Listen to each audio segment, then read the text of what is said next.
been good. Good temperatures. Guys working hard. You're a little ahead on the game plan from a normal game week, and getting ready to take on a Wednesday game plan for tomorrow.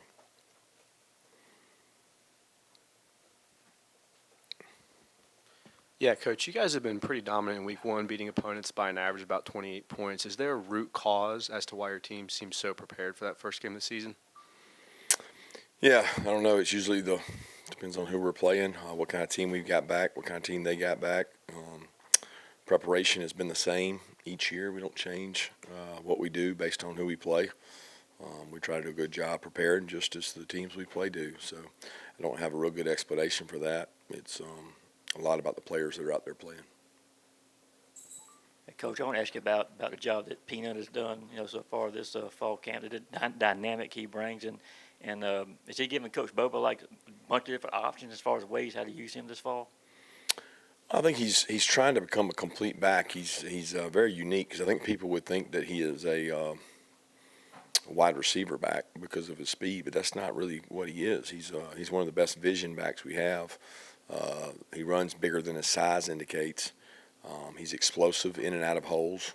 I think when you look at backs, one of the first things you look at is how fast can they get in and out of holes, because holes tend to close really fast in this league especially. So he does that well. He's still developing toughness, and his ability to pass protect has become better, and he's got to continue to work on that. But he'll tell you every day he's a work in progress, but there's nobody more fun to work with. He's very humble, and he's very fun to be around, and he's gotten a lot better since he got here. Coach, we know you put a lot of priority on the special teams. Both of your gunners from last season moved on. Can you tell us about who's in contention for that role, and what are you looking for out of that competition? Yeah, they got big shoes to fill, man. Those two guys, Dom and Arian, were elite gunners. We've got it kind of by committee right now with a lot of guys working towards it. And, we'll see who wins the job. Cole Spear's done it a lot. London's done it a lot. Obviously, speed is a factor, but toughness and getting off blocks is a key factor. Those two guys have worked hard. KJ Bolden's worked hard. Talon Taylor's worked hard. We'll have 4 or 5 guys that can work there for us. Coach, I'm not sure what the injury situation is, what you're able to share with us right now. And then my second part of my question is about, we hear so much about fast starts, and I don't know, you set a lot of goals. Is that a priority, or is that something that you challenge your offense with? Well, I don't know why it would be reserved for the offense, right? I mean, why would it not be a kickoff return team or a kickoff team or a defensive unit? I mean, I don't put fast starts on one unit. I think every coach in America would love a fast start. It's like the most trivial thing ever said. Like, why would you not like a fast start? So it is a lot more indicative of a team that can start fast, finish strong. I've seen teams that started fast, didn't finish, and I've seen teams that didn't start fast and did finish. It's every team takes on a different trait, but obviously that's the goal, is to start fast and execute. Yeah, Kirby, how did you see Chris Cole, go about his second off season with the program, and just what does he bring to that linebacker room? He works really hard. He's got great toughness. He's got great length.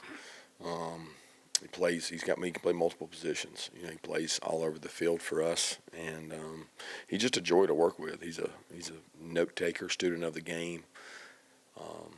When you talk about successful people, they have pride in their performance, and he has a lot of pride in his performance, and I respect that. Coach, what's the one thing that a new player, whether it be a freshman or a transfer, could do by the end of the season to make you say that they had a positive impact on the program? Their job. Their job. We don't make it much more complicated than do your job, and that's the freshman or a transfer that comes in. Don't try to do too much. Do what's asked for you. Be a positive, impact somebody every day in a positive way, and we list the PFE traits, and we try to get guys to have that persona, and those are things that I think are important for those guys. Are there any characteristics of Tony Gibson coach defense that you've seen when you've studied them?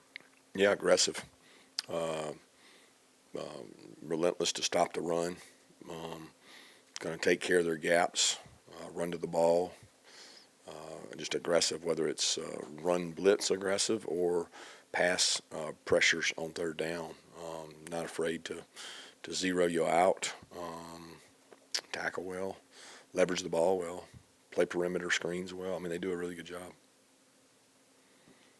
Hi, Hartley was talking a little bit earlier about how Lawson has that it factor in terms of leadership. How have you seen him step up in his time here?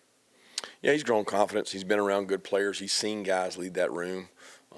He was that way at Norcross. You know, he was a leader. He's been a leader in his own home, and he's just a great kid. He's not afraid to confront and demand guys, and he's not afraid to speak up. So I'm really proud of Lawson's growth and who he's becoming as a man. I imagine Saturday is going to be special for Coach Donnan. When you think back to playing for him, are there lessons that you feel like you took from him and when you became a coach kind of implemented in how you went about your job? Yeah, I learned a lot from Coach Donnan in terms of motivating, and I didn't really get to coach for him. I was here 1 year. I played more under him as a player, and always appreciated the way he approached the game with us. Always positive, always upbeat.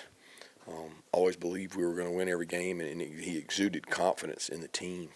His management of the team was really critical, even at times when times were tough. I thought he did a great job of that, and that's some of the things I've learned from him.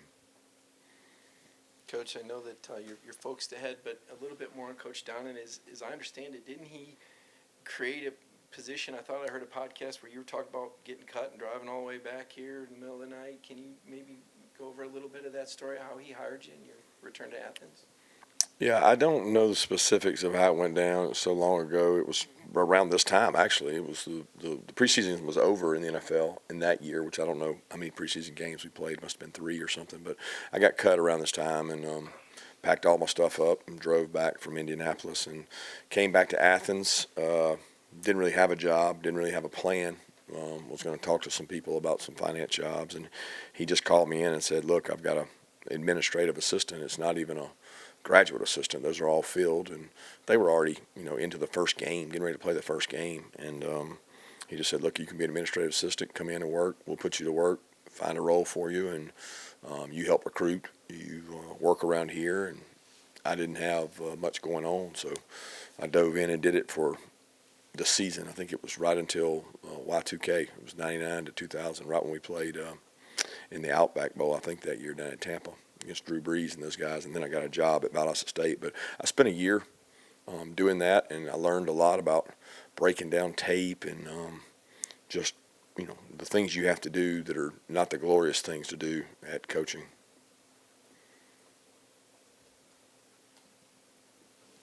Coach, last year you called this team resilient, a ton. What do you think this personality of this team, have you started to see the seeds of this team starting to have its own personality? And, when do you kind of want to see that start to take shape?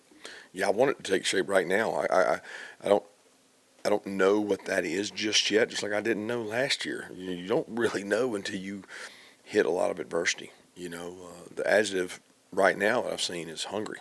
And that's the one that you seek most, the fire, passion, energy, the new guys getting an opportunity. I hope that continues to pronounce itself. I want to see more of that. But, it's hard to tell without playing the game.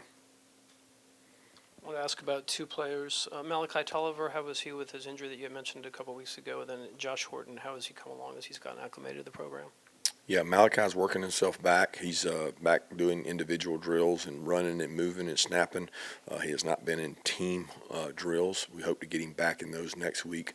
Josh has stayed healthy through camp, which is a big accomplishment for him. That was a big goal of his to push through and avoid injury, which he did. He's worked really hard. He's in a rotation with the defensive line group competing, and I'm proud of his work. He hadn't shut it down. He hadn't shied away, and that's a big point. Is availability is one of the best abilities you can have, and he's done that. He's become a dependable player for us. Elaborating a little more on the hungry term, what specifically are you seeing that makes you use that word? I would say the day-to-day practice environment, the guys who haven't played, and maybe guys who have but haven't been in leadership roles. and you see it in the energy of the tape and how they go about their business on the tape. Just ask again about Brett Thornton. Any more updates on him? He punted in some punt situations today, and I don't know yet that he's going to be cleared to. He's cleared to kick, but there's more to it than kicking. It's like the way he got injured, right? He's got to get cleared to that point, and I don't know if we're to that point yet. But he's kicking in action now.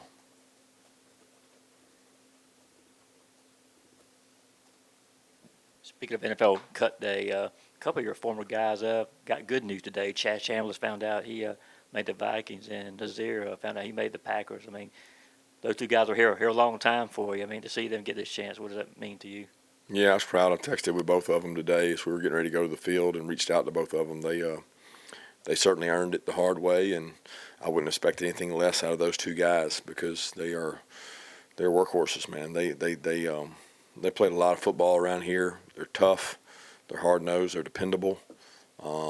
I'd love to have them in any organization that I would be in because of their work ethic and what they stand for. So I'm glad that got an opportunity to pronounce itself to everybody else because I know what kind of kids those are and how hard they work, And, there's a lot of kids that played here that also got let go today that maybe played years ago or have timed out. And, the message to them is simple. Football does not define who you are. And I remember being lost in that moment and not knowing what I was going to do. And you got to pick yourself back up and get to work and decide what you want to do if football's over. And that's a critical time in kids' lives when they have to pick up and move on.